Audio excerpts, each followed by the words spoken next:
Jumbo Scampi for limited. All for a price that will make you. How the hell am I supposed to pay?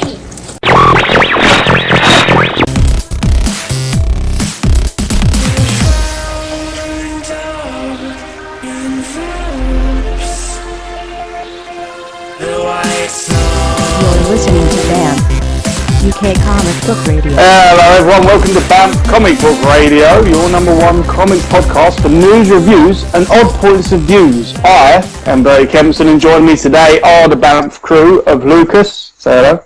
Howdy. Fee, say hello. Hello. Sarah, say hello. Hello. And Nev, say hello. Whatcha? We're coming at you this week with a change of plans this week. We're going to do a 1 hour special of I Spy. No, not really, but I hope I got your hopes up. We're going to go straight in with the news. Woo, woo, woo, woo, woo, woo, woo. Hey, what news you got? I've got some Marvel film news this week. So, off the back of the Disney con, is it D23 it's called? Yeah, D23. Yeah, that off the back of that and San Diego Comic Con a couple of weeks before that, there was some exclusive footage shown in Hall H for both Guardians of the Galaxy and X-Men Days of Future Past. Actually, no, X-Men Days of Future Past was just at D23, I think. And there were a couple of exclusive trailers shown at both those cons. And they've both, as they always have a tendency to do, have both leaked online in the last week. Unfortunately, both have gone now, so if you go looking for them, you'll probably have a bit of a job trying to find them. But they were up. I think some of us were lucky enough to get in there and see them before they disappeared. I think I've personally watched the Guardians of the Galaxy 15-second or so footage about 3,000 times, and the X-Men Days of Future Past trailer looked pretty good as well. So who was lucky enough to catch it before it disappeared? I saw the Guardians one. What did you think of that, Lucas? To be honest, it's a teaser trailer, isn't it? So I was kind of watching it, then I watched it again, and I was watching it while I worked, and I had to stop watching it when some customers came in. But I then started watching it again, and I was just like, okay, it looks cool, Drax looks good, Gamora looks too green, maybe? Kind of bright green. But, it's a teaser trailer. I need a proper trailer. Yeah, it was cut together after, I think that was they'd only been filming for something 20 days filming, something like that. I think less than that, I think it was about 15 days or something. So for them to have been able to sort of cut anything at all together was quite surprising.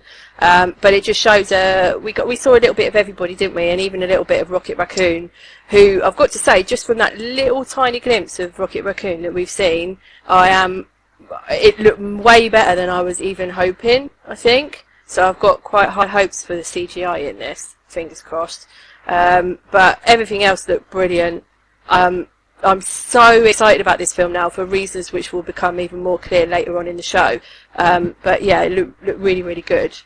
So did anybody see the X-Men trailer? Missed it. I caught it.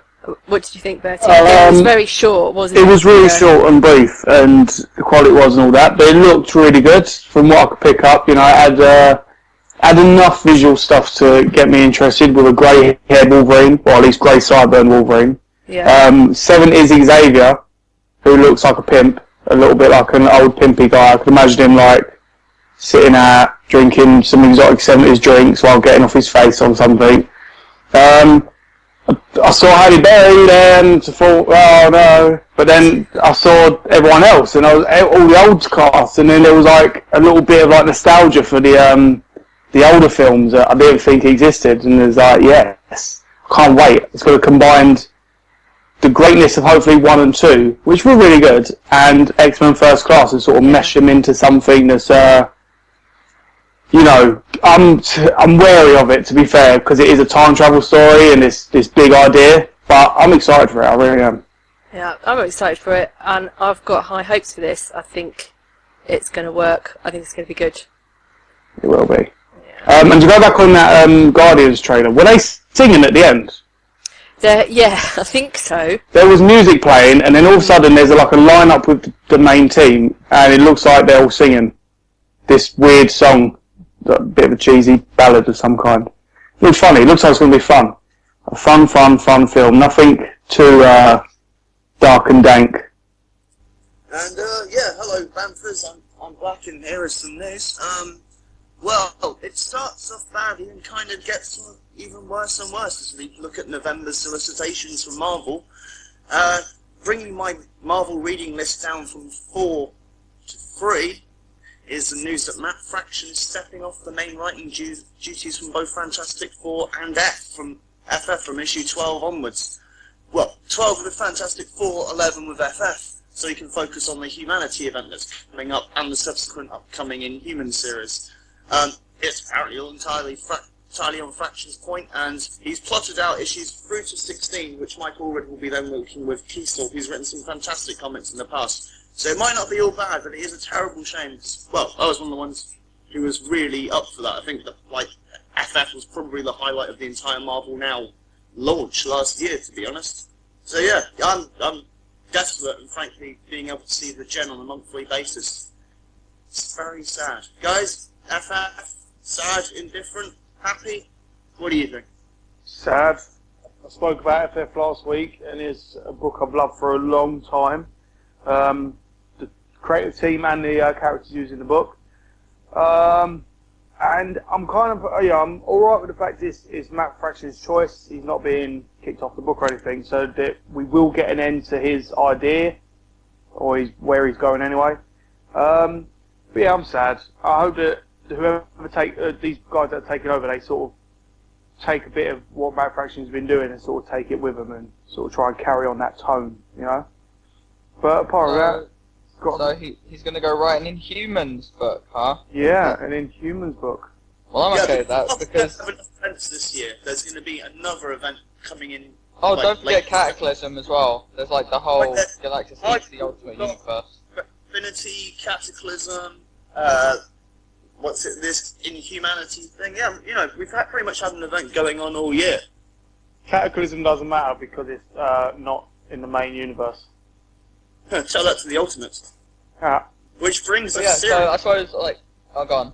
Well, no, I'm moving on to the next subject. Tell me what you're going to say about it, Lucas. Oh, it's just being as a guy who hasn't read FF and likes big Marvel space kind of tie-ins and events and stuff. I'm cool. I have a Fraction going on to write Inhumanity, but I'm guessing for all the FF fans, it's probably a sad thing. Yeah. Cheers for that. Yep. Theo, I know you're a convert. It took us a while to convert you to the idea of reading it, because you're traditionally not a Fantastic Four fan, and we kind of had to shoehorn it into your long box. You've said nice things about it, and now, how do you feel? Yeah, no, I'm gutted. I've got no interest in Fantastic Four, so I don't care who's writing that. But FF, I ended up catching up with it, sort of starting 3 or 4 issues ago, and read them all in one go, and now I've been jumping on board ever since, and I've absolutely loved it. So I'm really sad to see Fraction go, but I think he's just got a hell of a lot on his plate at the moment, you know, with more and more new stuff and all of his indie and creator-owned titles as well going on. So he's obviously just found himself at a place where he's just, you know, taken on too much. So yeah, really sad to see him go. But you know, like you said, he's plotted the story that he was intending to tell through to the end. So I guess at least we will get to still see the story that he was going to tell. And then I suppose we'll just have to wait and see what's going to happen with the title after that. Well, speaking of comics that make the internet cry on a regular basis, I'm sad to read, but I imagine a fair populace of fandom are happy to hear that Avengers Arena shipping an issue in November is over for now. Issue 18 is the final issue, solicited as Boss Level Part 5, the series finale, and is rumoured to be part of Marvel Now Phase 2, but certainly after issue 18, there will be no more Avengers Arena.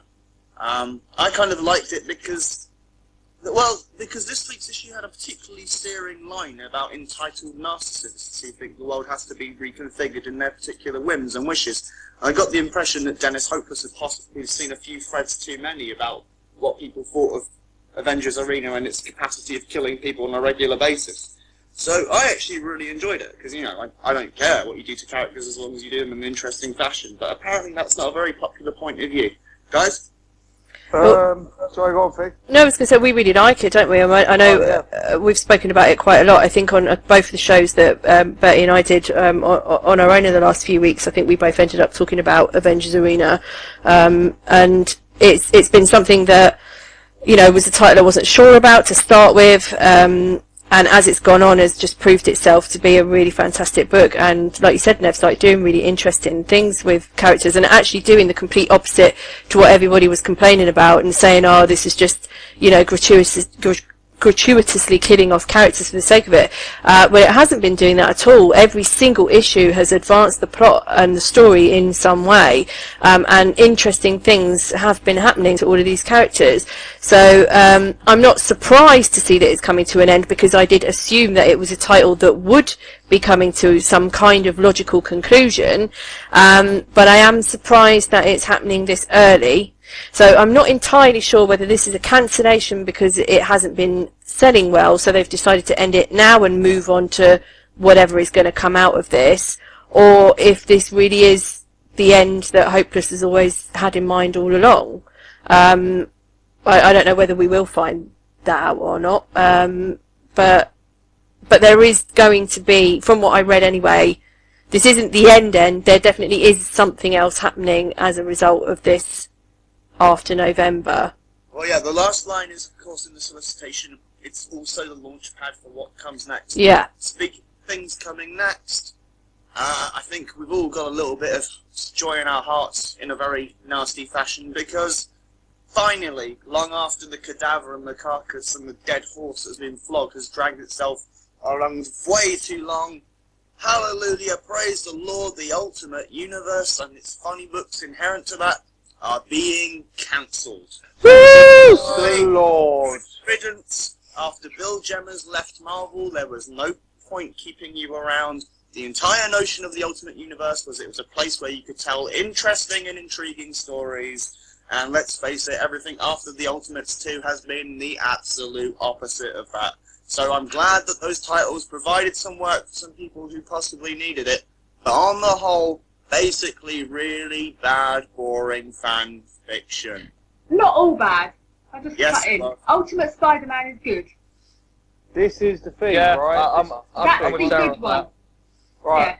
Can I just That- say, it's been a long time coming that this has ended, but your point about the Ultimate Spider-Man being the only good one, it seems that everyone agrees, and this is why Miles Morales is coming to the Marvel Universe. Woohoo! No, I'm actually, I don't mean Miles Morales. I mean, like... Oh, you just mean, Oh, yeah. I know that you're really Nice enjoying. backtracking. Yeah, that's what I meant. I mean, current stuff I don't really care about. Like, Fair Ultimate enough. stuff. So, But, you know. in my opinion, this news is long overdue, okay? It's been, over 10 years of this really... I think it's just a dead what-if story now. Well, It's just I've got no a longer fun. quick question. I'm assuming that Galactus is going to be the one doing this cancelling of all the Ultimate titles, right? Well, Yeah. we haven't read the comics yet. We don't know Yeah. exactly how it ends. Fair We just enough. know that from November, that all the Ultimates comics that are solicited are all solicited with the caveat final issue. That's all we Okay, know. alright, well, I just want a quick brainstorm. If Galactus eats the Ultimate Universe, do you think he won't eat anything in the 616 universe for a bit? Yeah, it'd be so full I up. think he'll be full up. Yeah, he's for a like, bit. he'll eat the universe and be like, it didn't sit well, so I'm not doing that again. Yeah, you know, he might have a bit of Severe constipation heartburn something. or Give us indigestion. Pan-Pacific. Could you imagine the size of his, indigestion pills? That's just what I was wondering. The obvious theory that popped up a couple of days after the news hit, which struck me as quite an intelligent thing, is that Miles Morales is Marvel's out of the spectacular Spider-Man thing. Where obviously, sorry Fee, but Pete is now a poison chalice. If he comes back to life, what's the point? That everything with Mary Jane has kind of screwed up his character, and what was the point of the whole Dr. Octopus thing? But if Miles Morales has come over into our universe, why couldn't he be the ongoing Spider-Man? Which Because I he's thought not actually Spider-Man. That's quite an interesting idea. And I'll add something in that there's no point in having Miles in the 616 universe unless he's interacting with Peter, because the Spider-Man thing that was brilliant. I mean, at some point, I'm sure Peter will come back, and they do need to interact more. Otherwise, Well, that's a don't huge forget, we've wasted still got this. opportunity. we've still got this sequel to Spider-Man coming, and we Have we? need, yeah. Wow. And obviously, there's loads of stuff Spider-Man out of that. Obviously, we need to see like the Miles Morales of 616. What happened to him? Miles Morales will find out what happened to himself. I think it'll be like the Spider-Man sequel will be like Miles Spider-Man and 1 Miles and but in Peter? reverse. It'll be Miles coming to Peter's Earth and being like, "Oh my God, what is this? I'm dead," or something bad happened. Your He's dialogue. He's actually Superior Spider-Man's son in the 616 verse. Don't say things like that. Or he's a girl, Millie Morales, and turns out it's Millie actually Morales. Oh Millie my Morales, yeah. Millie the model Morales. Yes, this is the That's shocker. This is the shocker, guys. In practical news, because obviously everything else we've said you're all aware of, what you might not be aware of if you were subscribing to Mark Miller's Clint, and God knows we all unfollowed him on Twitter this week, because not every film needs it to be tweeted every 30 seconds, Mark. Just a fucking hint. Clint has been cancelled, and people who subscribe to it will find that unless they amend their subscription, they'll be getting the Batman reprint comic from Titan. Which, if you want that, that's fine. If you don't want reprints of things you may have already bought, you can also switch your credit remaining from Clint to The Walking Dead magazine, the Star Trek magazine, Star Wars Insider, Batman, obviously, the Justice League comic, Superman, Adventure Time, by the way, is awesome, Batman Brave and the Bold, Star Wars, the Clone Wars magazine, Simpsons comics, SpongeBob SquarePants, or Simpsons, or you can just get a full refund by contacting Clint magazine at their free post address. If you don't contact them, they will just put you onto the reprint Batman comic. So if you want that, fine. If you don't want that, do something ASAP. That That didn't is last long. all of my news for the week. That Clint didn't last long, though, did it? Well, about 3 or 4 years. But Yeah, it was quite a while because I bought the first issue. I never bought another one after that, but that must have been at least 3 years The ago. way they were banging on, though, this was going to be like a mainstay of. It's going to be like the next Beano. 4 years later, it's gone down the pan. Yeah, are we surprised? I'm not. No. No. Well, it was a thing I would have liked to have seen worked, you know. But I mean, I always want to see British original content on the newsstands. I like the Strip and I like the Phoenix. I want them to be out there. It would have been nice if Clint had been like the next generation of 2000 AD or something, where someone as big as Mark Miller is, quality notwithstanding of his current output, would have given, like, you know, the general public the face of comics, not just relying on a Titan reprint of 4 Batman random comics or 4 Spider-Man random comics, you know. So, no, I think he was the greatest comic in the world, and as funny as I find Frankie Boyle in stand-up comedy, he's not a comic writer. I do think it's a shame. Fair enough. Let's jump over to new comics, guys. There's been a lot of red Hold stuff. up. Oh, I know, we're There's not still a bit done. more news. There's still a bit more news. Well, it's not news, it's more news of an interesting theory that Grant Morrison suggested on the Kevin Smith podcast this week, which, to catch you all up to date, is that Grant suggested, and it is a theory which is gaining more credence as more people speak up on it, that the ending of classic Batman graphic novel The Killing Joke by Alan Moore and Brian Bolland ends with Batman killing the Joker, which was one I didn't see. I've read the thing back when it was originally published, and I can honestly say it was never a thing that struck me. And I saw Fee tweeting about it, and I was like, why are you saying that? And she was like, well, because of... So I was like, oh, actually, yeah, that's a fairly lucid and salient point. So, guys, are we all up to date on the current theories? Do we know what's going on? Fee, I know you read this. Yeah, I read the article. Rereading it again, just kind of while checking the last few panels anyway. It makes sense, but only because he said it now. As in, if nobody had ever said, you know, the Joker died at the end of The Killing Joke, I would have read it and been like, oh, okay, cool. But, yeah. Yeah, well, me, either being a complete genius or just having a mind that just works the same way as Grant Morrison's or something, I kind of always thought the Joker did die at the end of The Killing Joke.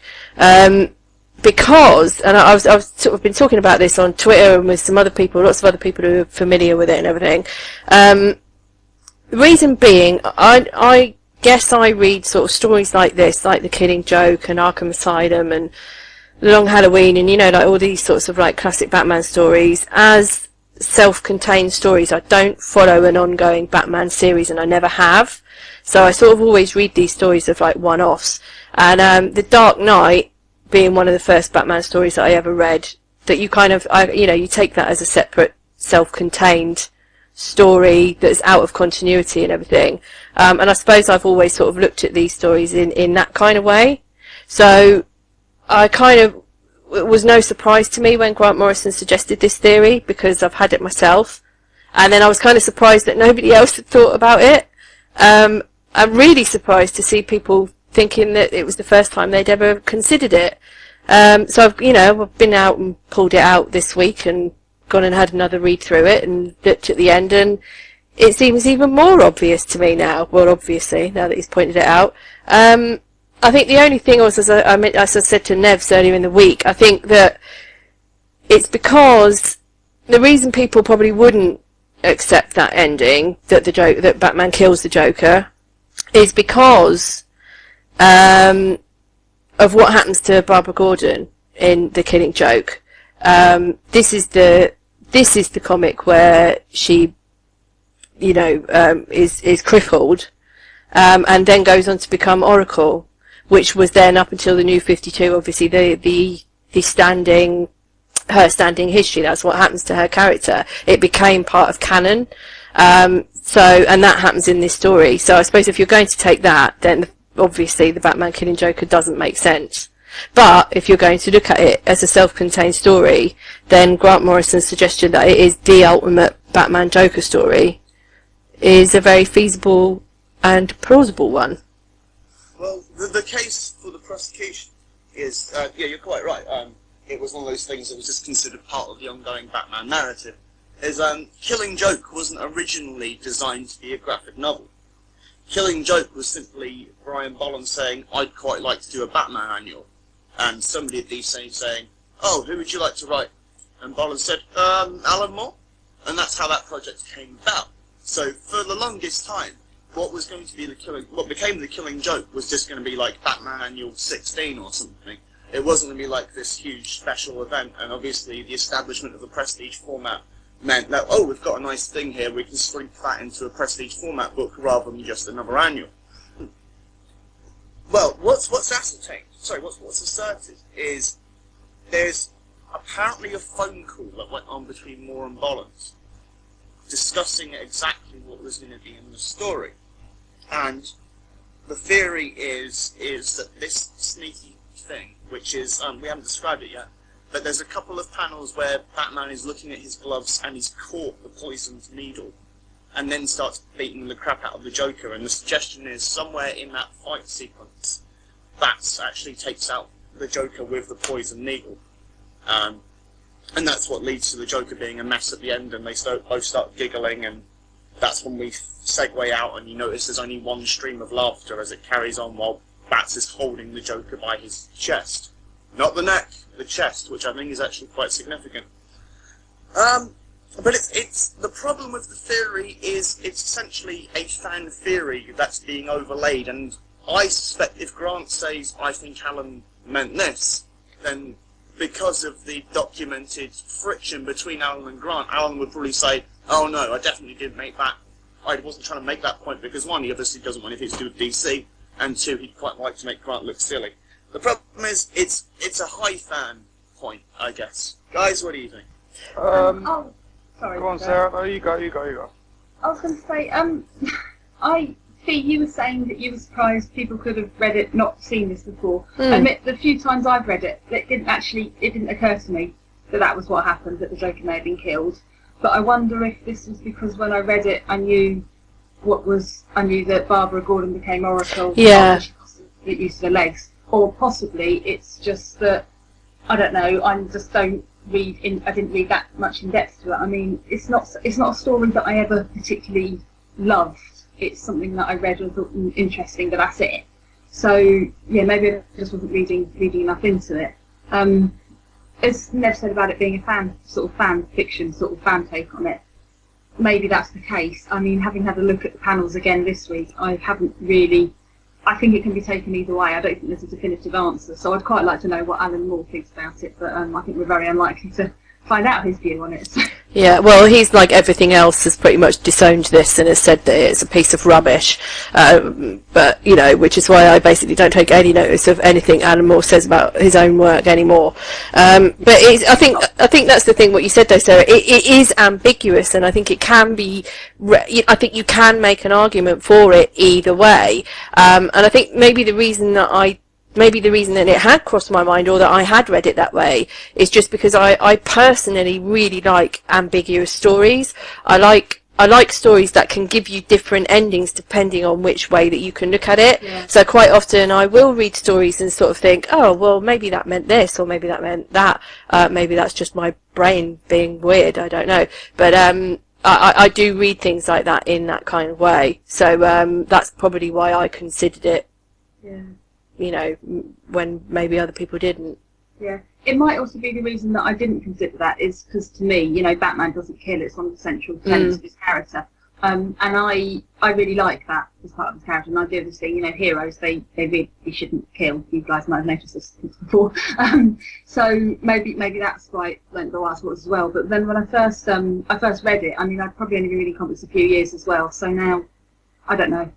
It's, like I said, ambiguous, lots of different views on it. Yeah. But what do you think? First of all, I didn't notice it when I read it. I've read it a few times, I'd never noticed that. I could see it now, obviously, like everyone else. But my thinking is, say this is actually what happened, why have we been subjected to loads of, like, Joker over the years? Why not just leave him dead? The story's in continuity. He's dead now. Now we've all uncovered the truth. We don't need another Joker story. He's dead. Oh, no, never mind, but he's dead. Dead Dave.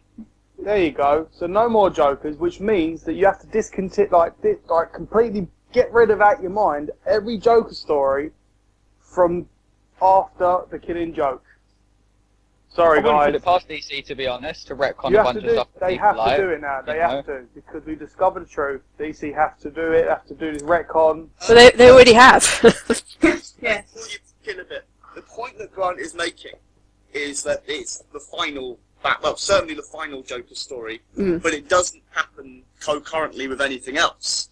The idea wasn't that, well, when Alan wrote The Killing Joke, the idea wasn't that Batgirl was going to become Oracle or anything. There was no thought of what was going to happen to her character post-Killing Joke. It was just, I think the editorial mandate was said to Alan, you know, he suggested something like, I need to put something in here to make the Joker's actions have a bit more consequence than, you know, the laughing fish or something.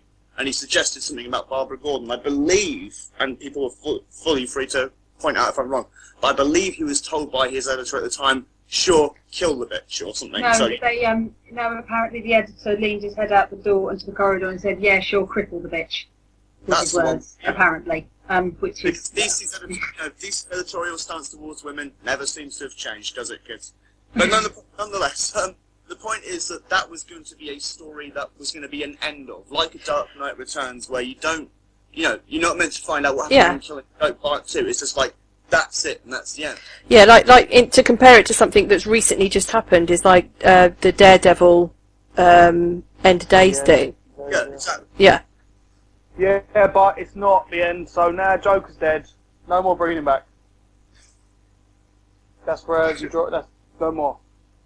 If DC, right, bring him back, then I am going to send him a very angry letter. We're all aware that the Joker isn't dead, right? He's dead. What? He's dead. He's really not. Okay, should we do new Dead. comics? Yeah, let's do new comics. They killed him. I saw Batman do it. He was in the book. I saw him do it. He's Luke, dead. what comics have you been reading this week? He's odd snapped his neck. And Zod's dead. Zod's dead. I saw him do it in the film. He's dead.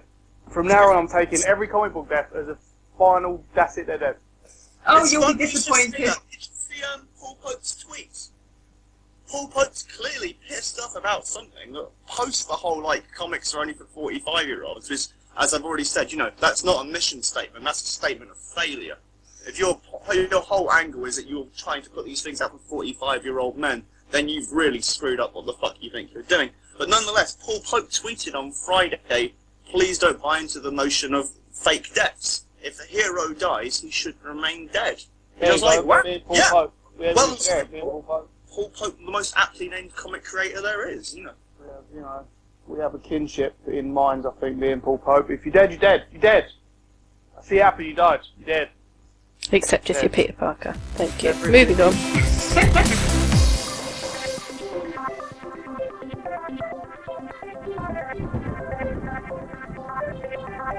Right, it's that time of the evening where it's new comics. What we've read this week. Sarah, would you like to start us off? Yeah, I can start. Right, what have I read this week? Slightly small week for me. I got Fearless Defenders, latest one of that, and I also got the Thor one, and I got the Demon Knights one. And Justice League, one of the Trinity tie-ins, but I'm not going to talk about that tonight. I'll talk about that towards the end of the show. We'll wait with bated breath. Fearless Defenders, the covers on this are really, really good. Every month, it's something completely new. This particular one has Valkyrie in a new costume, which I'm really pleased to see, because those stupid silver boob plates she's got, they're just, I don't know if he's the same in every appearance she's got, but they're just ridiculous in this. They're just they're just like jiggling on top of her nipples, and it's just, I don't like it. This one, it's just, she's got a sensible sort of all blue and black thing with big furry Viking boots. Yeah, it's really nice. It's really nice. It's really nice. It's sensible, and okay, she's still got fairly sizable bosoms, but at least she doesn't have these stupid silver nipple plated things, which are doing my head in. Anyway, inside it, a lot of good surprises in this, and some not quite so good surprises. So Annabelle was, much to the fury and the horror of the internet, died a few issues back, but then last issue, I think it was, she was brought back and she's now sharing a body with Valkyrie, which must make Annabelle hitting on Valkyrie quite difficult, or possibly not, but I won't go there. Anyway, we've got more Annabelle in this, which is great. And then we've also got Elsa Bloodstone, the monster hunter, who I know from Next Wave, which I reread recently. She's brilliant. I've never read her in any other Marvel stuff, obviously. I don't read enough Marvel stuff. But she's in there being not quite as English as she was in Next Wave and helping them hunt down monsters. Something called the Brood. I think they're aliens. They are, yeah. I think I won't talk any more about that versus yours haven't read it yet. No. I just can't believe you went Brood. Don't know who they are. Oh my god. Oh, I am not a Marvel fangirl yet. Come on.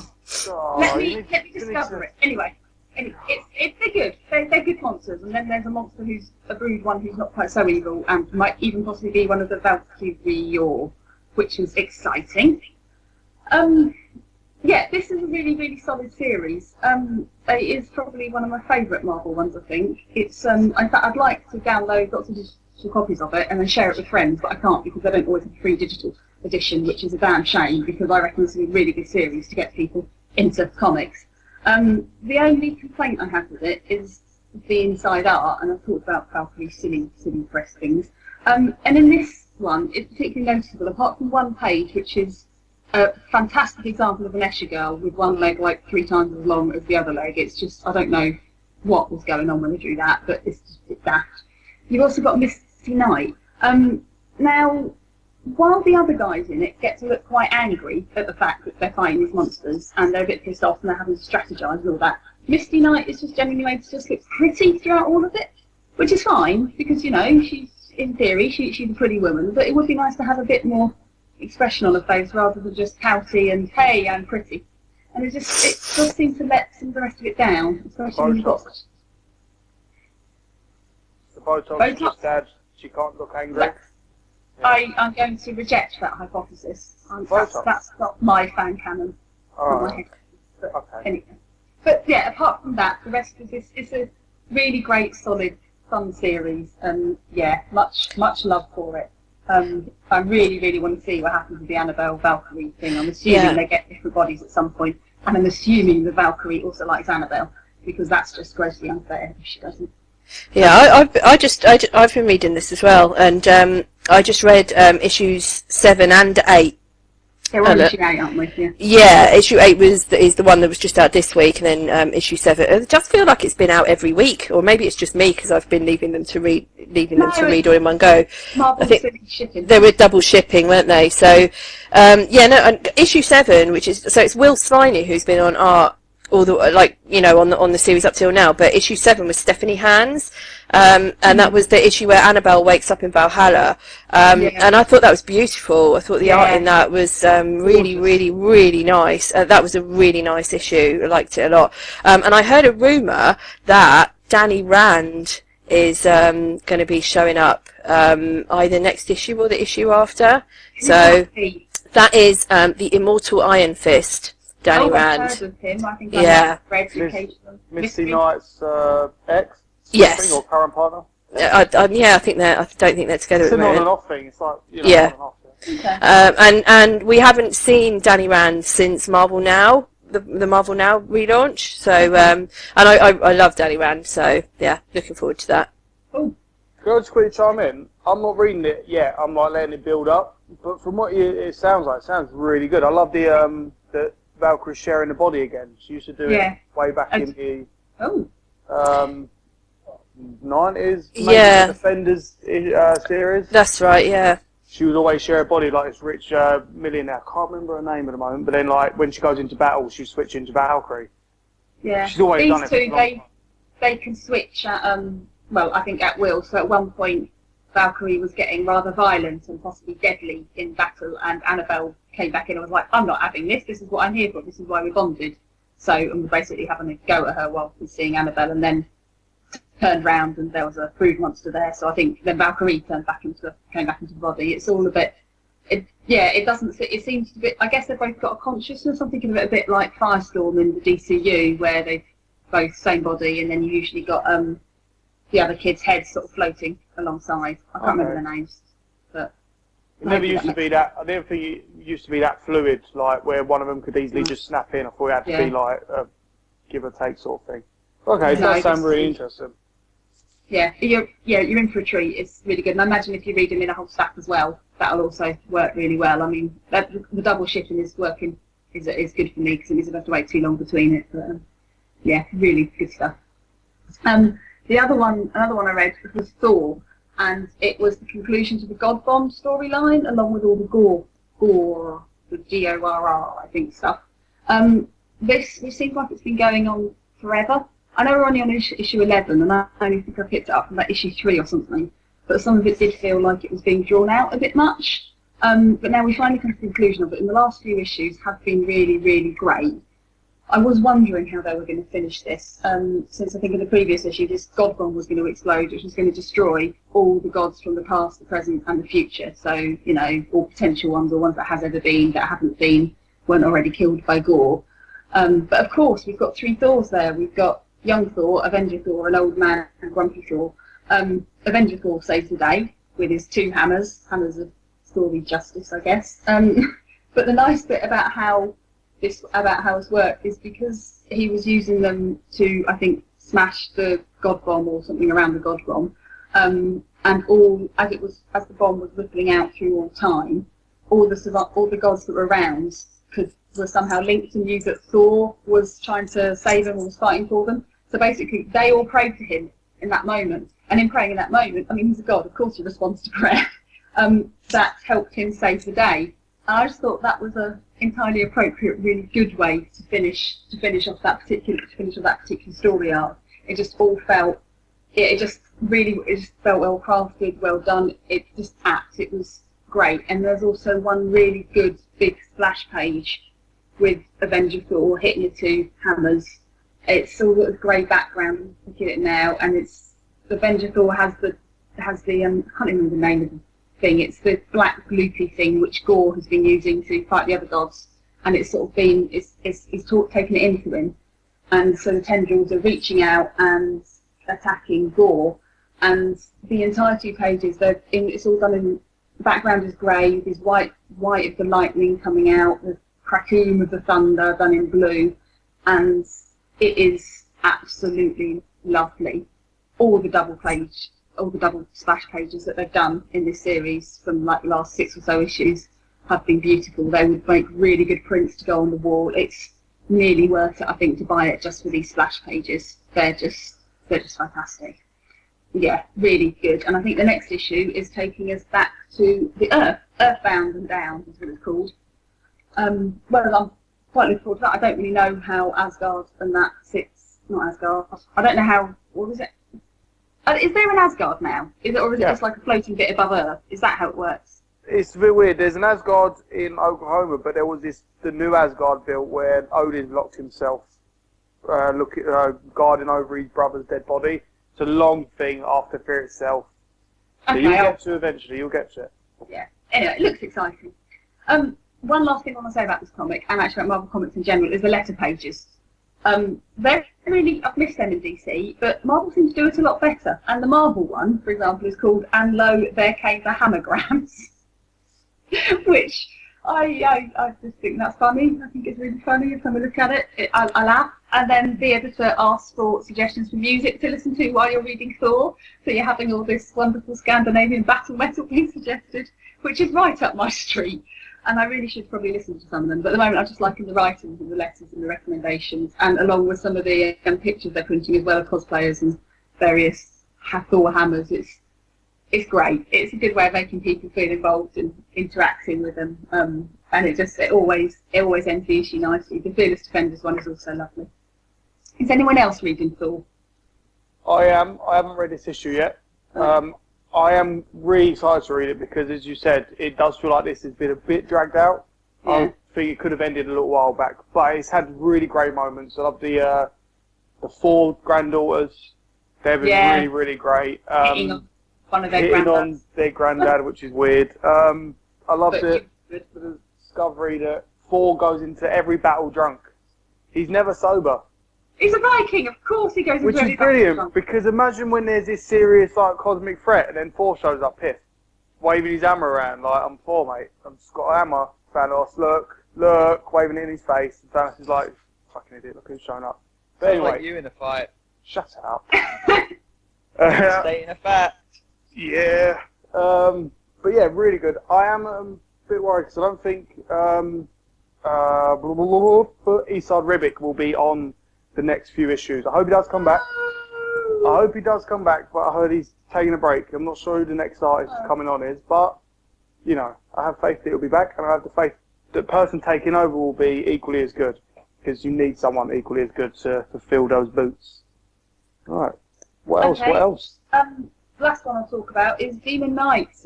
It's the final issue of the series, and I'm really sad this is going. It's admittedly the last few issues haven't been as strong as the previous. Right, so Paul Cornell was doing the first 12, 13 or so, maybe a bit more than that. So we're on issue number 23 now, but yeah, this one guy writing it I think is Robert Vendetti, and art by Phil Winslade, unless I've got that the other way around. Brain's a bit fried tonight, I'm afraid. Yeah, so it's very much, the last 2 issues have been wrap-up issues, and they have felt a bit rushed. So we've had we've had an ongoing storyline of the Demon Knights trying to find the Grail, particularly with Sir Ristin wants to find it, as it's his life quest that Merlin gave to him, I think.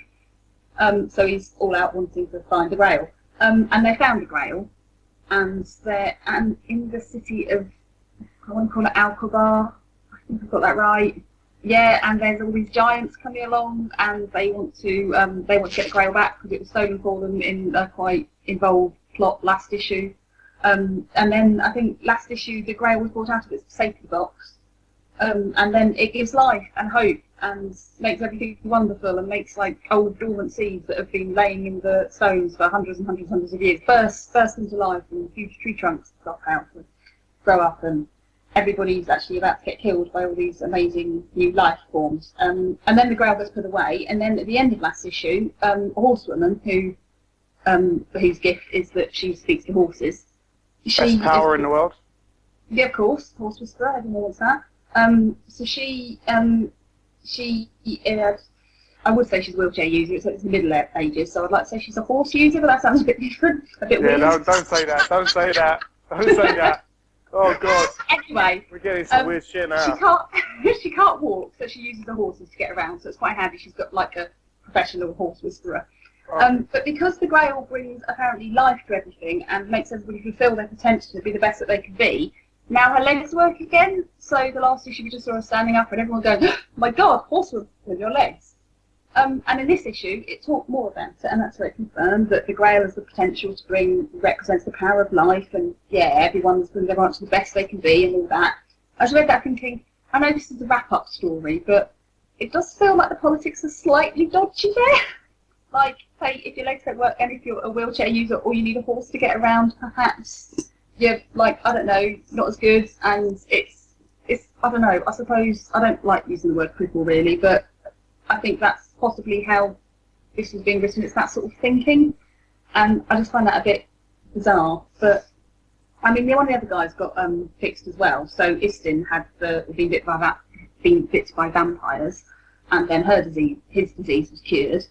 But then Istin's disease, it would actually have killed him, because he would have actually obviously turned into a vampire. Whereas horsewomen not walking, well, she's got horses to get around, and I just think. It just struck me as a bit weird, and could have possibly done with being explored a bit more, or not having that happening. But I haven't seen any fan outrage on the internet, but I haven't really been online for the last few days. I'm a bit surprised I haven't seen anybody, especially given the outrage that was around having Barbara Gordon be able to walk again. But anyone else read it? I have not. No, anyone else? No. I saw one that went into the wayside when Paul Cornell left. Yeah. He had his own like thing set up between that and Stormwatch. Then he left, and I think loads of like enthusiasm and sort of motivation to get it went with him, which is sad. I do like the characters. The actual demon, Etrigan. That's it. I always enjoy seeing him show up, but I always enjoy him when he's talking in rhyme. Oh, I have one more thing. Jason Blood shares a body with the demon Etrigan. He's from Norwich. That's one reason I love this series. Paul Cornell wrote him in as being born and coming from Norwich. I don't think Norwich has ever been on the map in superhero comics before. I'm dead chuffed. No, I can imagine loads of Americans reading it going, what's Norwich? Maybe it's like Croydon. It's not. Yeah, exactly. Anyway, what's nice. Croydon? Where's that? What? Luckily, I'm not from Croydon, so ha ha ha ha. Ah, I'm lucky you. Anyway, that's all I've got to say on this week. I'll let somebody else go instead of hogging the entire time of talking. Who's next? Alright, someone go next. Quick. Okay, I'm up to bat. Prepare yourselves. I'll be brief and pleasant with the first two comics I review.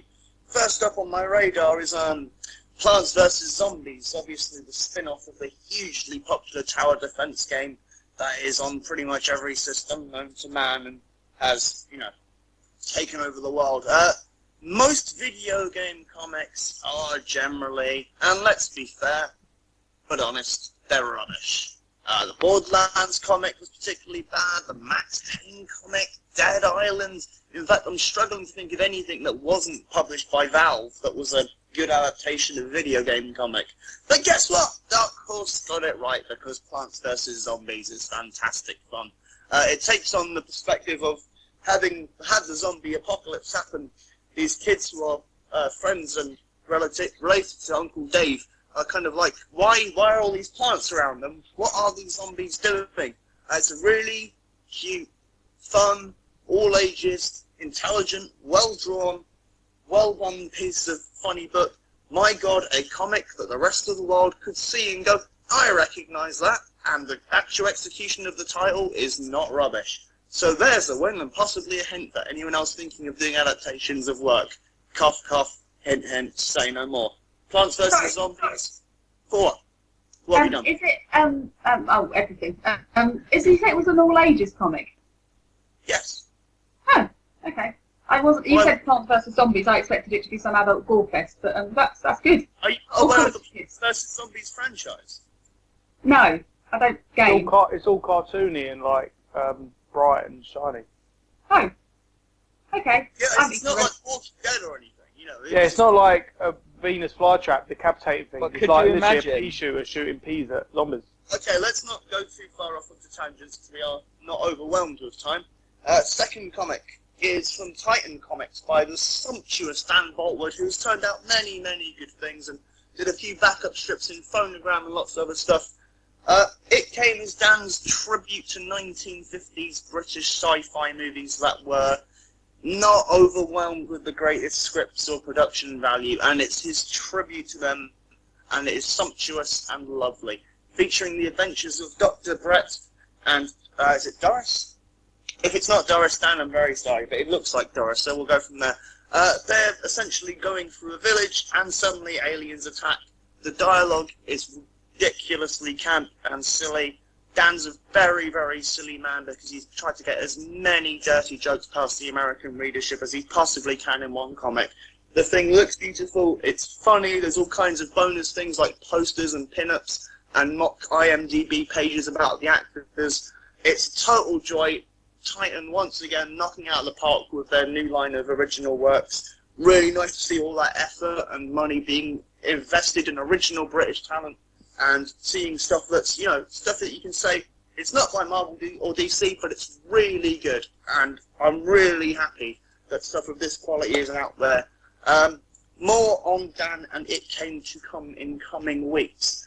But final thing, and I think this is a thing we're all going to have an opinion on, Infinity. As Tony Stark says so well in the first issue, I am tired of end-of-the-world scenarios.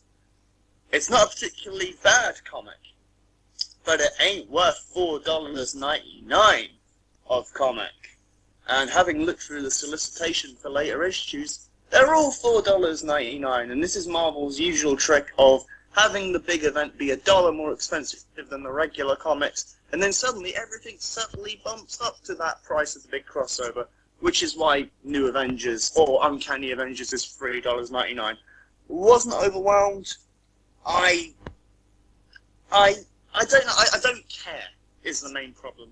These are all well-written characters, but we've seen so many characters from the Marvel Universe go through the treadmill of death, rebirth, whatever. You kind of go, all right, fine. So this is happening, and it's well executed. It's just not particularly grabbing. It's not a particularly bad comic, but certainly not worth $4.99, because that's a hell of a lot of money for one comic that you're going to be buying for the next, 3 or 4 months. It does tie in to my pet theory that there are a lot of people who are very, very talented, who put their heart and soul into comics when they're doing their own personal projects, like Jonathan Hickman has, like Bendis has, that kind of caliber of writer. But when they get to Marvel and they're essentially just moving action figures around, it's well crafted, but there's no heart and there's no soul in it. It's just, you know, particularly well written fan fiction. But because the nature of Marvel characters means you can't kill any of them for any period of time, there's inherently no danger, and therefore no conflict, and therefore no point. Okay, I'm gonna do mine. I've got a quick one, so I'm gonna chime in with everyone else. Spoke about it earlier. The book was being cancelled. Avengers Arena. This issue was written by Christos Gage instead of Dennis Hopeless, so the fill-in issue, and it took place off of the islands, off of the Murder World island of Doom, and it followed Hank Pym and his search for these missing teenagers. Molly from the Runaways comes to him, explains that Chase and Nico have gone missing around the same time as the Avengers Academy students, X-23, Metal and Hazmat, and he starts tracking them, you know, traces, signals and teleportation things and asking people stuff, but ultimately, you know, comes to the conclusion that with some teachers, like Captain Britain, they don't care about their students. Captain Britain, there's a whole scene where Captain Britain basically goes, oh, they're, you know, truants anyway, they'll be back, just let them do what they got to do. And through some trickery, Arcade makes a cybernetic Metal using his Metal's red skin to hide the cybernetics and tell him that we're alright, leave us alone, we're all good. And then that's it. And then Hank Pym goes away and goes, oh, I just don't like change. I don't want these kids to leave me and they've left me and I'm sad. And it's all a bit weird. I was read it and afterwards I went to Lucas and went, why is no one smart in the Marvel Universe to go, I'm going to do some proper tests and I'm going to see some proper stuff rather than just go, never mind, they're teenagers, they're gone. Yeah, I mean, I literally just finished reading all of Superior Spider-Man, kind of keeping up, like getting up to date with it. And yeah, nobody in the Marvel Universe seems to be smart. Like, this was the conversation we had. No one can detect when someone isn't the person they say they are, if you know what I mean. Yeah, you know. You act differently, you go missing suspiciously. Oh, don't worry, they're fine, it's fine. Don't worry, he's going to kill someone. It's alright, it's him. No, it isn't, you fucking idiots. do some magic with your magic machines and find out. At the end of it, I was a bit disappointed. But the next issue is Boss Level Part 1. And I just want to get back on the island. I didn't realise I'd miss it that much. I was excited for this issue when it first came around. Thought it's going to maybe get them off the island. It's going to have a bit of hinting of what the solution will be. None of that. Instead, it just made me realise that the island is where it all is and should be. I want to see these kids coping with this scenario that they're in, how they're, surviving and what they're going to do, rather than the teachers who are just not caring. There were some enjoyable bits. Like I said, there was a conversation between Hank Pym and Captain Britain, and Captain Britain was explaining that his students were posting pictures of themselves on Fritter and Wastebook. I thought that was brilliant. It was really brilliant. Great pun. I did laugh. Going around the world, getting drunk, being naughty. And there was one in particular of Captain Britain's Kid Britain persona, I don't know what he is, different universe Captain Britain, stealing the old costume of Captain Britain while playing air guitar with his spear, or staff, whatever it was. I just thought that was a nice little thing, even though it was like forged by Arcade. All in all, can't wait to get back on the island. Still, not going to be wavered off on this series by this one particular issue. It just wasn't as strong as the others. But yeah, I recommend it, especially since it's ending really soon. You might as well check it out anyway. It's really, really good. Talk about on the Fritter and the Wastebook. Fee and Lucas, which one do you want to go next? I'll go next. Because mine's like a short piece. It's going to be basically like a little moan. Like a really tiny little moan. Go on then. So this week, I read the latest issue of Batman, which was issue 23, I think, right? Right? Yeah. Yeah, okay, I'm right. So there we go. Lots of loud writing inside. It's Batman Begins, the comic book, is the best way to describe it. For those of you who don't know, this is part of the whole kind of Year Zero thing, which is like Batman Year 1, but just before that. What it is Bruce Wayne he's back in town, and he's trying to tackle this new gang called the Red Hood gang. So they end up blowing up his house, and he almost dies, and Alfred comes and saves him, and then they go down in this elevator that leads, underground. So it's basically Batman Begins, like the whole kind of movie in one thing. On fire, going down in the lifts. So yeah, I just found the whole thing to be quite boring. There was nothing really stand out about it. It's the second time that Snyder has kind of let me down with a Bat book. The last one was the whole Clayface Batman, Bruce Wayne's DNA on his face thing that everybody found so hilarious. But I wasn't the only one who read it. But what did you think? I thought it wasn't as bad as I wouldn't say it was boring. I could see the Batman Begins nods, and I didn't really think they should have been there because it was like some of it was blatant. Oh my God, this is straight from the film. You douche nuts. But it was a really nice bit with like a updated Year 1 moment where he's sitting in the chair and the Bat comes in and he says, "Yes, Father, I'll be a Bat." If it's updated in the sense that there's like this little black sphere that can capture environments from Bruce's childhood that captured the cave under the house, and then that sort of inspired him to have the cave and all that. But there was moments that I just wasn't impressed with. Like there was a Riddler moment, and so far the past few issues, every Riddler moment has been really good. This was just nothing really. There was no sort of smartness to it. Everything else had like a riddle within his speech words. Whereas this was just literally, aha, you can't figure out the code to my password, and then says the man's name, and then he's figured it out, and it's like, oh, cheers, mate. And then, but it was nothing. I can't wait for, I keep saying it, I can't wait for him to go back to what they alluded out of the decimated Gotham City, with Batman running around on a dirt bike, saving people and whatever. I don't know what that story, I don't know if it's a separate story, it seems like it will be. I want him to go back to that. That was one of the big draws of this story, was you might have a double timeline sort of thing. Well, no, I think that is meant to be the 0 year. I think what we've got is kind of like the build up to the 0 year, because they reference it in a few other comics where they say Gotham hasn't been this bad since the 0 year. So what we've got, what's currently going on is pre-0 year, but with Year 1 elements. What the hell is this like?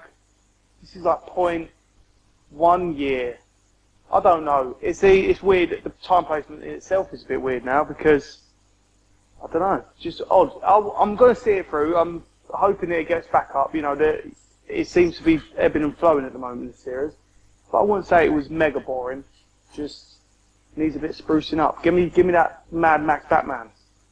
Well, I'll chip in because I read it as well, and I've been kind of holding my breath on this because Batman Year One is one of my favourite Batman stories, even though written retrospectively is slightly ridiculous. Especially the bit where Bruce Wayne puts a skull on his face and nobody recognises the most famous millionaire orphan in Gotham just wandering around with a short haircut and a scar on his face. And no one's going, oh look, it's Bruce Wayne, but with a scar on his face. But that pivotal scene, that bit that has redefined Batman for the last 30 years odd, is the moment where, you know, he's bleeding to death and he decides if he doesn't have some kind of omen, he will just let himself bleed to death. And obviously, an incredibly stupid bat crashes through a window because I don't know how big a window has to be for a bat to miss it. But bat crashes through, lands on the bus. Bruce goes, "I shall be a bat," and that is one of the iconic moments of Batman, and that's Frank Miller at the top of his game writing that. And if you're rewriting that, that's a hell of a challenge that you've put for yourself, and you better really know what you're doing when you start doing something like that. And I've got to say, that moment really, that was the bit where it broke it for me. As much as I like Scott Snyder's work usually, as much as I think Greg Capullo has turned in some incredible combination of Frank Whiteley and Tom McFarlane in his later artwork, that moment really wasn't strong enough for this to be caught, to have the balls to say, actually, this now supersedes Batman Year One. That needs to be bigger and better than it was, and I thought it's broken the spell for me now. I'm just reminded it's another Dan Didio New 52 book. And Batman was pretty much the last book I was hanging on for quality from there, and now I'm like, don't care anymore, sorry. Fee, talk to us. Okay, so this week I've been a bit of a reading machine. I've read something like over 100 issues of comics in total this week or something. I've finally, you'll all have heard me saying this over the last few weeks, that I'd been saying I was going to read all of the space stuff, all of the Marvel Cosmos stuff, starting from Annihilation through to Annihilation Conquest, all of the mini-series, all of the one-shots, all of the tie-ins, everything all the way through Guardians of the Galaxy, through to the Thanos Imperative, and then finally jumping onto Bendis's new Guardians of the Galaxy stuff. So I started with Annihilation and all of the tie-ins to that, and I enjoyed Annihilation a lot. I also read the Nova, Ronan the Accuser, Silver Surfer and Super Skrull mini-series to tie into that. So yeah, I really liked it, and started to get to know all of these characters. Nova I already knew, Richard Ryder's Nova, which I already knew. Some of the characters I've met before, lots of them I hadn't. And I enjoyed that, but for me I think it was Annihilation Conquest which I enjoyed the most. I thought it was absolutely brilliant. One of the best Marvel event sort of mini-series I've probably ever read, actually. And I read all of the minis that tied into that as well, the Quasar mini, Star-Lord, and Wraith. I think that was all of them that tied into that one. Enjoyed all of those as well. Out of all of them, Star-Lord the most. Peter Quill has just become one of my favourite characters. Boom, moved right up there into like my top 5. Absolutely love him, completely and utterly in love with him. It's a good job I'm quite in love with Chris Pratt as well, who's going to be playing him in the Guardians of the Galaxy film. Sort of ties in quite nicely. Yeah, I just thought it was absolutely brilliant. I really, really enjoyed it. And then that then took me through to the Guardians of the Galaxy, which is DNA's, Andy Lanning and Dan Abnett's Guardians of the Galaxy run, which was 25 issues. Now, I read a few of these. I think maybe 3, 4, 5 issues of this when it first came out. And I didn't know what was going on, or really sort of like who anybody was. and I wasn't really into any of the space or cosmos stuff at all at the time. And I think I read them and thought, what is this? I don't really know what's going on, and ended up dropping it. But now, having gone back and read it all and reading everything in order, it's so brilliant. And then I'm kind of now kicking myself of why I wasn't reading it at the time. But then in a way, I'm kind of really pleased that I've had the chance to read everything in order. And I'm now just a huge fan of DNA. I just think that all of their stuff is absolutely fantastic. The way that they write, they're British, and I think or English, and it comes out in the writing very easily. So we get Star-Lord saying things like bloody hell and calling somebody a stupid cow and things like that, which if you read these characters sort of saying things like that in an American accent doesn't quite work, but in my head it sounds absolutely fine, because obviously when I'm reading everything in a British accent, and it was kind of hard actually to sort of like not read characters like Star-Lord and Rocket Raccoon in particular sort of as having a British accent, but they're just so good. And the Thanos Imperative, which basically was a continuation of Guardians of the Galaxy, really, for want of a better description, which ties sort of like the whole DNA sort of space run up, and I really enjoyed that as well.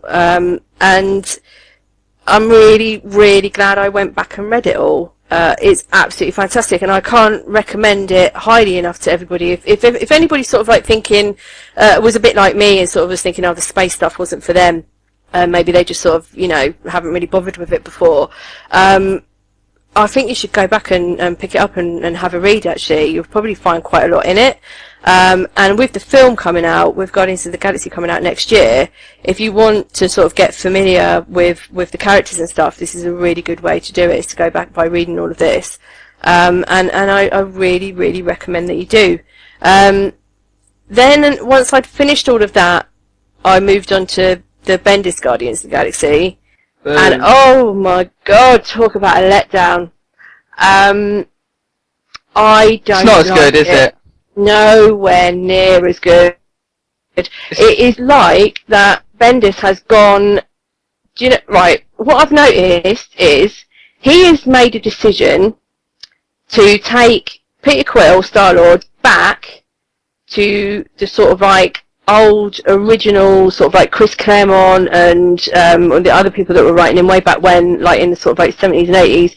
He's decided to take the character back to that version.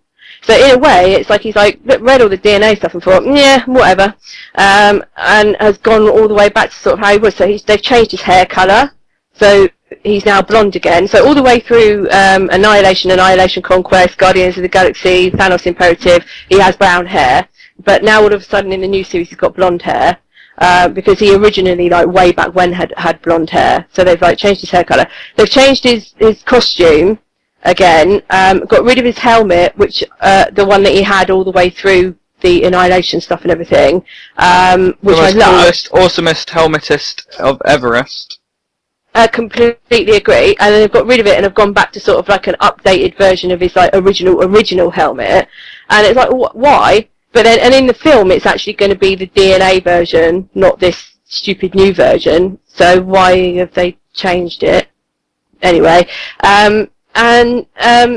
it's just, to me, Bendis is writing completely different characters, or just as I said, it's like he read that other stuff and went, nah, I don't like that, so I'm just going to do this. My biggest problem with it, like personally, is that they don't explain how Star-Lord got out of the cancerverse. Yeah, they just kind of like prop him right down and exactly. say, there you go. And then it's like, the whole massive pivotal moment of what happens at the end of the Thanos Imperative, where in effect, well, Drax dies, Star-Lord and Nova, Richard Rider Nova, apparently die, and then all of a sudden you get this new series and everybody's alive.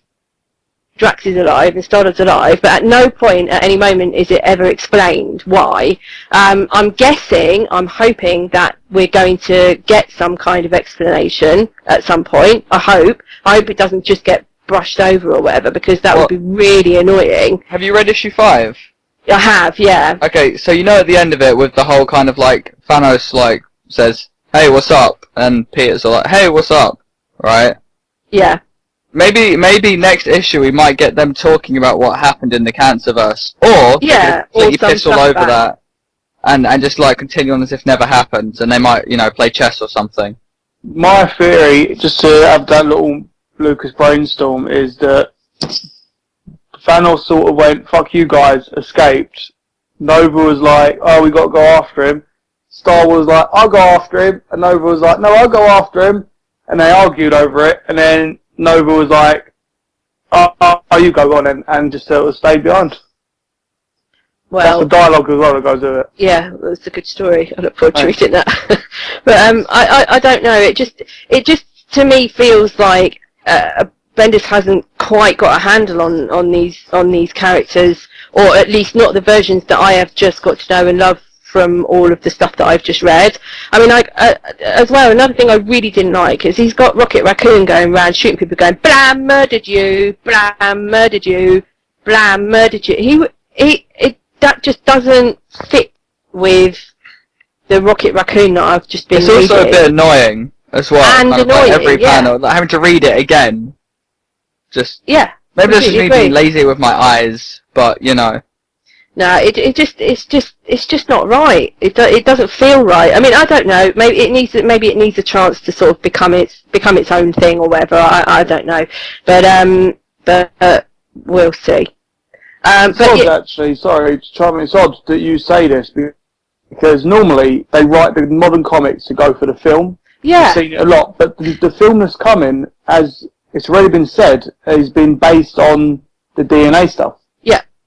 And So it's going to be odd. from the visuals and everything that we've seen, and the sort of vibe that you get, and even the vibe that you get from that really short few seconds of footage that we were talking about at the beginning of the show, all of that seems like it's very much in the vein of the DNA stuff and has got that kind of vibe from the DNA stuff. So why Bendis has sort of made this strange decision to go all the way back to the sort of like very origin, like the real sort of like origins of Star-Lord and his relationship with his dad and stuff, none of which was touched on in the DNA stuff at all, and why they've made these decisions about the costume and everything is a strange one.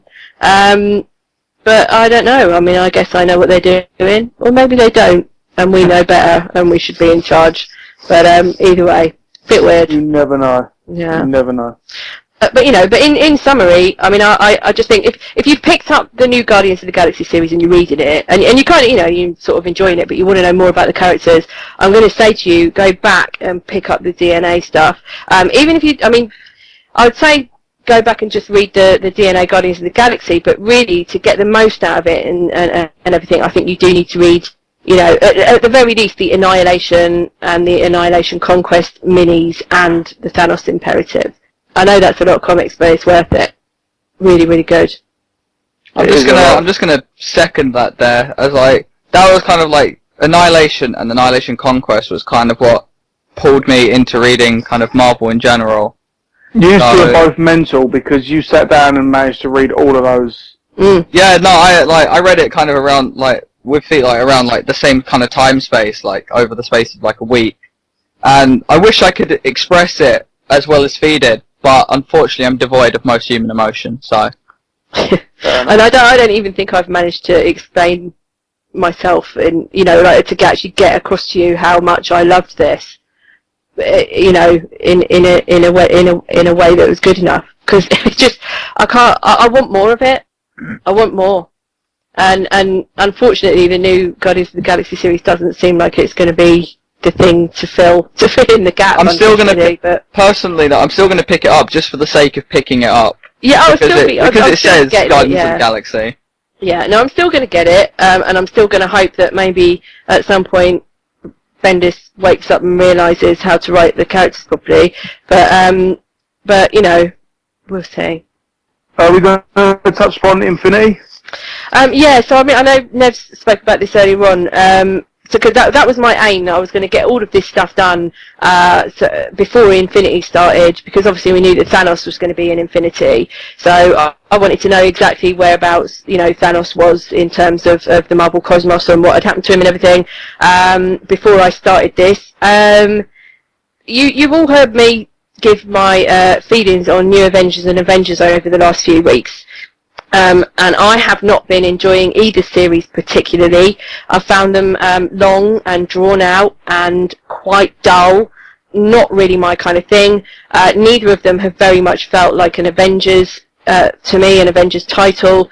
And I sort of had made the decision a couple of weeks ago that I think Hickman is just really not for me. At least Hickman's Marvel writing is just not really for me. So it's with some trepidation that I came to Infinity. Like Ned's mentioned, the price of it and everything, you know, they've slapped on an extra $1. I think their justification, I saw a couple of people, Marvel editors and stuff, say that you get a free web comic with this. So there's a Silver Surfer web comic that you can download. It's not really free if they're charging an extra $1 for it, is it? Exactly. You see, this is their answer about it, because you know you don't get a digital copy with their $2.99 books, right? But you get a digital copy with their $3.99 books, and in a way they justify that extra $1 by saying, oh well, will you get this digital copy with it? And I think that's what they're trying to do here, is saying, well look, you've got a whole brand new digital comic here with original content for your extra $1. So stop moaning that it costs an extra $1 because you've got this extra thing. And I think there's going to be one with every issue. So if somebody knows better, they can correct me if I'm wrong. But the Infinity itself, just right. If I hadn't have been reading Avengers and New Avengers, I would not know what the hell is going on at all. It's New Avengers. Bertie, I think you said this, didn't you? You were a bit confused because you haven't been picking up New Avengers. I've only been reading just the normal Avengers. So even then, I haven't read the latest issue 14. Yeah. So go on, Fee, go on. No, they give you like a little recap of something that happened in New Avengers at the beginning, but it's not really enough to fill you in on what's been going on in that title. And I don't think at any point it's ever been explained that really you need to be reading Avengers and New Avengers in order to sort of get the most out of this. Lots of people were saying they were very confused by it. Because I've been reading those other two, I wasn't that confused by it. I understood it perfectly well. Thanos sends off a scout to go and find, to pry into Black Bolt's mind to find the whereabouts of the Infinity Gems, or at least one of the Infinity Gems, the one that's left. You see, you wouldn't know that the Infinity Gems have been destroyed. Idea. If you hadn't have been reading New Avengers. Which one is left? I can't even remember, and they don't even, and he doesn't ever mention it, does he? Which one it is during this issue? So, and I can't remember. I don't know. Would have been nice, wouldn't it, to have explained which one it was? Then you've got the builders were introduced in Avengers, who have decided to start invading the world of the Space Knights and the Galador, is it? And destroying Galador, and then we find out that they're making their way towards Earth. You know, well, one's assuming to come and destroy Earth again, as usual. Oh, and there are some Skrulls, and what's going on there? And it's a little messy. It's a little clunky to me. It is a bit. I want to know, my main thing, I don't know if it's not explained in Avengers, and I don't know if it's explained in New Avengers, but this thing with the builders, does that actually have anything directly linked to Thanos, or is that something that's coming that Thanos is unaware of? No, so I think that that part of the story has nothing to do with Thanos. I think that Thanos is then, so what's happened is, this threat of the builders, that the Avengers have gone, oh no, Earth's going to be destroyed yet again, we better go to space and stop this from happening. So come on everybody, let's go. And then Thanos looks at the Earth and goes, ha, you've all left. There are no heroes. Now's my time to invade. There are no heroes except for the X-Men. Except for the X-Men and everybody else. Superior Spider-Man has recently just made himself like a robot army and like an army of minions as well. So kind of all these people. Yeah, but never mind any of them. There isn't anyone left apparently. So yeah, so he's just taken the opportunity to go and you know, do what Thanos does and go and invade. So in my mind, right, I can see like a Looney Tune cartoon style with Thanos finally creeps into Earth, looks back, sees this giant wave of like destruction coming and think, oh shit, like his eyes pop out or something, you know? Go, whoa, and then, don't know, what's he gonna, it's a bit clunky, and I wish that they had said from the beginning of like the Avengers stuff, you might want to read these for Infinity. Yeah, I think that should have been made clear, and I don't think at any point that it was. And then, but anyway, there you go. The art was nice though. Beautiful art. Jim Chung's art has made some of these silly costumes look really good. Yeah. Cap's new design's not very good, but he's made it look good. And the Iron Man football helmet he's made look really good. I really am digging the art. Yeah, and no, boy oh boy is Black Bolt hot under yeah, the I know, that's right. That was the first thing that I said when, so there's this scene where one of the scouts that Thanos has sent out goes to probe Black Bolt's mind. That's the best word to use. Yeah, and Black Bolt's asleep in bed, and he gets probed. And he's very handsome, and he's there with no costume on, in bed asleep, and he's very handsome and has dark hair. The is a lucky lady. And I was like, hang on a minute, have we ever seen Black Bolt out of costume before? Ever? And nobody I asked could recollect. Secret Invasion, where when he's kidnapped by Skrulls. Yeah. Oh really? I'm going to have to go and have a look at that, because he's being tortured. So is he handsome in that as well? Because I don't remember. I'm going to have to go and have a look. If you're into the whole kind of like, you know, Skrull domination fetish market, you know, Skrull dom it's called if you type it. That's why he wears that black leather, because he's so into it. He's wears it every day. And don't forget they can shapeshift as well, so they can do a variety of things. So you know, it's a very interesting scene that pretty much ends with Black Bolt blowing him up. Okay, I'm going to go and look at that again. But if anybody gets the chance to read the Comics Alliance review of Infinity, which is called, I think has got the title of "I Dreamt I Went to Galador Again," right? Look it up, Google it. I read it. It's really funny. It is really funny. Very, very funny. But yeah, go and read it. Really good. I will put a link to it up so you guys can see it on our Twitter and stuff and on Facebook. But it's definitely worth reading.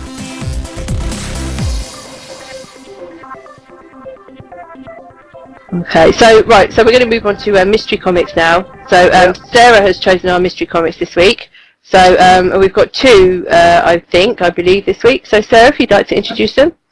That is correct. Yeah, just two, because they're both a bit long, so we thought we'd just stick with two.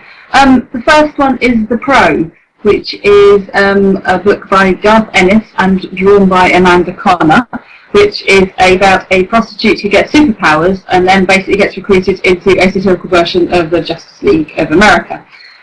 I can't remember how I first came across this. I probably heard about it and thought that sounds like fun. The comic sort of goes on, well, if I say it discusses like the morality of superheroing, it makes it sound incredibly pretentious and serious, and it's really, really, really not. So my reason for choosing it was I thought that if you guys hadn't read it, you really should. I thought you'd all probably like it. I'm hoping that you did. Bert, do you want to go first? Yeah, I liked it. I like the swearing. I like the swearing lots. There was untold swearing. C words, T words, F words, P words, loads of words. And obviously there was the hilarious Superman blowjob where his ejaculation shoots an airplane wing off. You can't go wrong with that. And, no, you can't. These over-the-top sort of analogues of the Justice League. I heard Lucas's reaction to the Batman one before we podcasted. Lucas, he just the reaction of it. He stopped mid-sentence and went, "No." But yeah, there was a lot of bits in there where I was kind of like, We're going, but I'll let you finish. That's going to be my review, by the way. There was just some really cool background scenes as well. Like every scene with the Batman and Robin analog had them uncomfortably close to each other. And there was another scene where Pro was talking about what she had done in the past, and Speedo, the speedster, started jacking off behind her. He was like super speed wanking. He's like, "Oh, I see you later." And he's like there. Then he started getting all like agitated. Then he does it, and then he's all like relieved and happy. It's meant like four panels, and it is funny, and I love the sort of airhead Wonder Woman who's just like, come my sister, I'll take you to an island full of women, and she's like, I'm not your sister. You know, That's fuck serious, off. isn't she? Yeah. Yeah, it's just like proper uptight. I thought it was fun. It was real fun. Needs more swearing, I think. Even more swearing, it would have been like top class. But it was really good. And the art, I love the art with the little background scenes and all that. Yeah. Good like, attention to detail. Yeah, what did Lucas? You tell us what you thought. I'll be honest, it wasn't for me. Okay, like usually I'm fine with like swearing and sex jokes and lots of inappropriate stuff, but maybe it just caught me on a bad day. But I was reading it and I was like, wow, this has got too much swearing in it, and I don't know, maybe I've just become so much of like a old man. No, I don't know. Yeah, that's it. That is it. I don't know. I just I thought the super jizz was hilarious, but. Other than that, other than super jizz being, yeah, exactly, like, move your head, god damn it now! I think it would have been funnier if it hit her, personally. Yeah, took her out. No, because if she's superpowered as well, she'll be able to take it, but it'll be like being like punched. So she goes like flying out the building, and it comes flying, I'm so sorry. But, it wasn't really for me. I think it's because of the Batman analog. I will never go over that reaction. It was mid-sentence he saw him, and he just like, no, what? I think it was when he saw what the Robin analog was holding onto his hairy, unclothed leg. Yeah. Right, someone else. Go on, someone else. I liked it. It's, my kind of thing, my kind of humour. The fact that, there's lots of swearing and everything, and it's sort of very rude and crude and stuff, but it still has a point to make at the end, which I really liked. It's definitely a precursor to The Boys. They're both by Garth Ennis. The Boys, for anybody who doesn't know, is sort of takes the same sort of idea where you've got like a group of superheroes and who are all sort of like, when you actually get to know them, are all sort of a bit rude and crude and aren't really sort of what their public image or their public personas project. It's not exactly the same idea, obviously, but it's just got little echoes of it, little elements reminded me of it. I think even if I hadn't have known this was written by Garth Ennis, I think I probably would have thought that. But yeah, it was good. It's very funny. Really liked it. Hooray! Well, I've got a bit of a different memory of this, because I remember when it was solicited, and there was like some kind of delay or something. I can't remember what the delay was caused by. But it for some reason, nobody had heard anything from Jim Steranko for like at least 5 or 6 years. We'd all been waiting for the Red Tide books to come out from Dark Horse and stuff. And out of nowhere, Steranko had written to everyone, right? He wrote to Comics Journal, Wizard, Comics International, and it was this incredibly pious letter degenerating the terrible state that comics had become, and that it just become so corrupted and horrible and full of, well, I think someone must have just lent him a copy of the Ultimates or something. But Steranko's main point was like, if the Pro can be published, maybe there's no hope for the medium. You're like, Jim, where's this coming from? But so I was on the side of it, just because it clearly wound up Jim Steranko quite so much, even though it hadn't even been published yet. I'm a big fan of Garth Ennis's toilet humour. It's the Pro is him behaving. If any of you have read his Avatar series, Dix, with John McCrea, featuring such delights as The Aborter, and things like that, and the time Jesus. that we... Oh, you've got no idea. The issue where they try to chat up Cameron Diaz and one of the lads ends up shitting himself by accident. He's really good at just unrestrained filth. And one of the endearing things about Garth Ennis' superhero comics is the fact that there's probably a degree where he's down the pub with some mates and they've just thought of the most disgusting concepts they could possibly incorporate into a comic. And then they actually just publish them. But as Fee says, for all the super jizz moments that happen in the Pro, one of the endearing moments is the fact that at the end of the day, the concept of superheroes acting as a higher power that regular humans can rely on doesn't really work too well. And it's actually the person who just kind of, tries to work out the most intelligent point of view is more useful.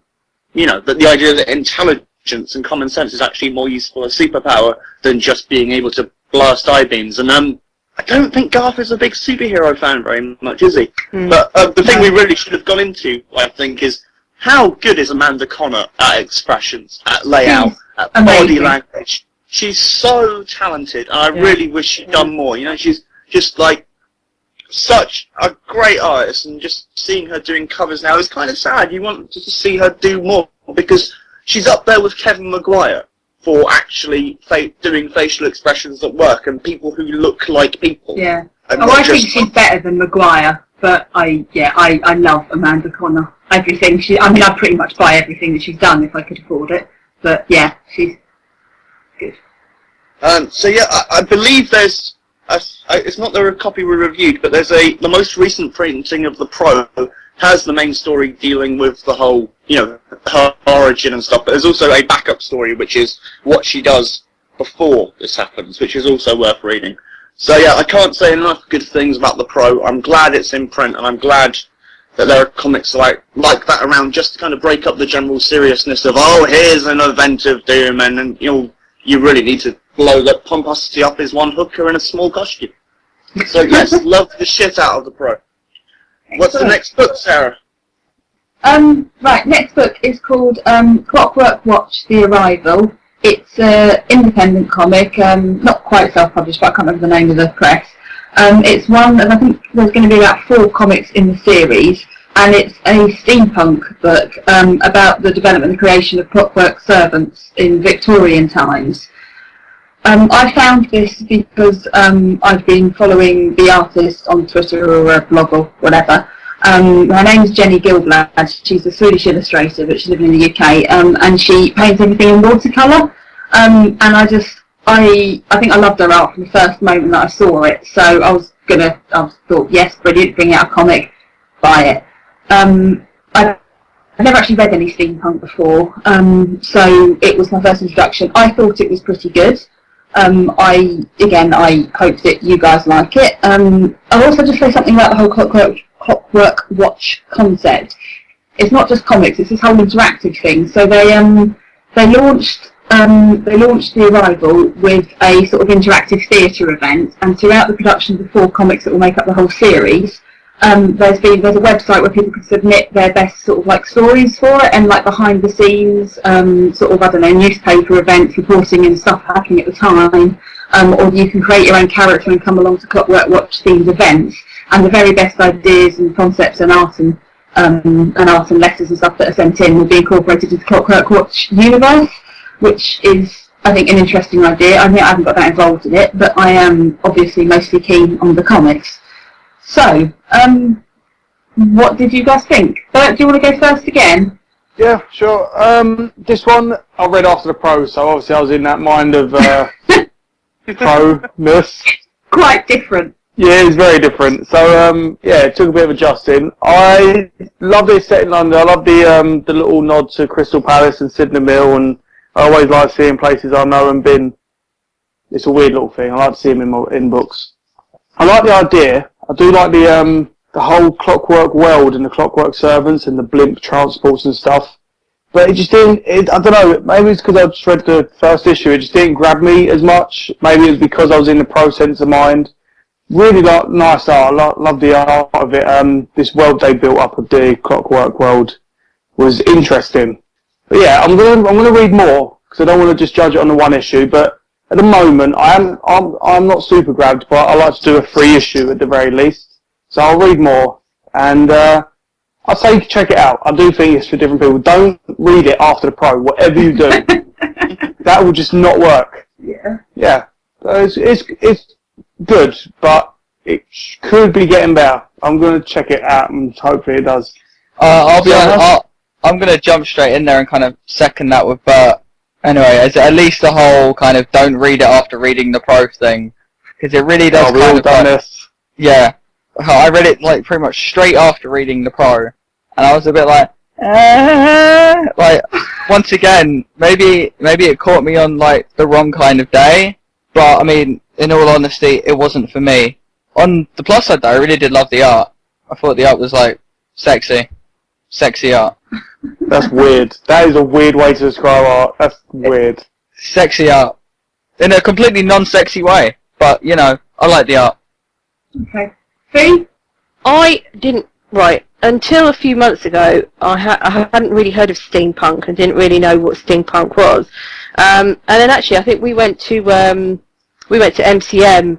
Yeah. Do you remember that guy standing outside? With the steampunk arm. Yeah, there was a guy in cosplay there who was sort of dressed up as kind of like a steampunk character, and I heard everybody sort of saying steampunk, and I'm like, what? Never heard of this. So I sort of like went home and read up about it, and then I was like, oh right, okay. I still don't really get it. It's not for me, but fair play to those it is for. It's just not my thing. I don't really.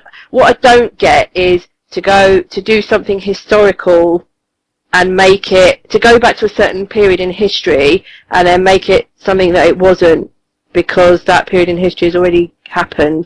Do you get what I mean? I haven't explained that very well, but yeah, it's a nice story, and I didn't hate it, but it just wasn't for me. The art was beautiful though, really, really, really beautiful. I really mostly enjoyed it for that. For the art rather than the actual story. But I could see that if that is your kind of thing, if steampunk is your kind of thing, and you like that idea of, steampunk and Victorian England or whatever, then I could see you really loving it. But it's worth checking out just for the art, because it really is beautiful. But not my personal kind of thing, not something I would go back and sort of read more of. But Nevs, what did you think? Well, I really liked it. The obvious comparison in comics, given that it's about, the monarchy and super abilities and alternative British history, is Heart of Empire, Brian Talbot. And so, if you end up in that territory, then you're going to have hard work comparing yourself as a quality comic. But it does. I thought it was a very interesting idea. The thing that really struck me, before I go further into what I thought of the comic, was one of the major arguments for the price of comics these days is it's mainly down to the use of digital colouring, whereas previously it was all done on the 4-colour system. Now, it costs a lot of money to actually generate that colour scheme, and that's usually the excuse used for why a comic has to be $3.99 when, less than 10 years ago it wasn't. And this art style, I believe, and Sarah can correct me if I'm wrong, I believe it's watercolours, which looks fine on the page. Means you don't have to go through all that process, and it still looks like a fine quality, thing. So maybe comics don't have to be that expensive after all. But nonetheless, it was an interesting narrative. I'm always a big fan of culture shock stories where you have an Indian family being indoctrinated into what goes on with the British royal family, and the whole, Connecticut Yankee court thing of not knowing your customs and stuff. So I enjoyed the story, and I'm always a big fan of, this didn't happen the way you thought it did because you didn't see the whole story stuff. I enjoyed the hell out of it. And that's been Mystery Comics. Questions will be back next week. If you want to ask us questions, then you can easily find us at our Twitter page, BAMF Radio BAMF, my bad.